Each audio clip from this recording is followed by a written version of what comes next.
أعوذ بالله من الشيطان الرجيم. بسم الله الرحمن الرحيم. قد نرى تقلب وجهك في السماء فلنولينك قبلة ترضاها فول وجهك شطر المسجد الحرام صدق الله العظيم. قد نرى تقلب وجهك في السماء.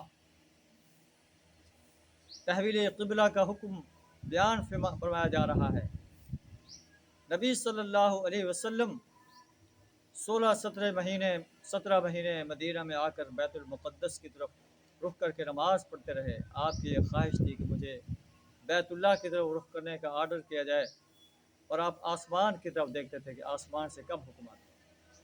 اللہ مدد کہ ہم تمہارے منہ کا بار بار آسمان کی طرف اٹھنا دیکھ رہے تھے، بس اب تم اپنا رخ اس قبلے کی طرف پھیر دو جسے تو پسند کرتا ہے۔ وَحَيْثُ مَا كُنْتُمْ فَوَلُّوا وُجُوهَكُمْ شَطْرَهُ. جہاں بھی تم ہو اپنا منہ بیت اللہ کی طرف کر کے نماز پڑھو۔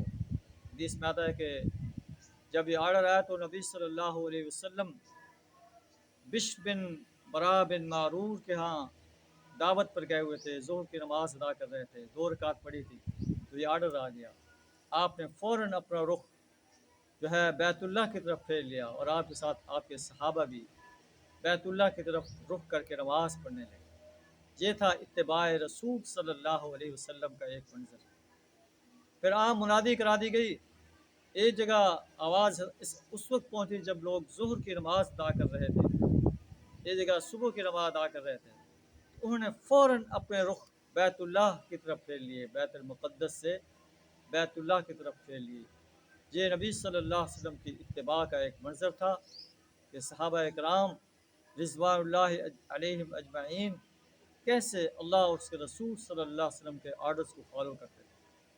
اللہ سے دعا ہے ہمیں بھی اپنے اور اپنے پیارے رسول صلی اللہ علیہ وسلم کے زندگی کے ہر شعبے میں تمام آرڈرز کو فالو کرنے کی توفیق عطا فرمائے۔ وآخر دعوانا الحمد للہ رب العالمین۔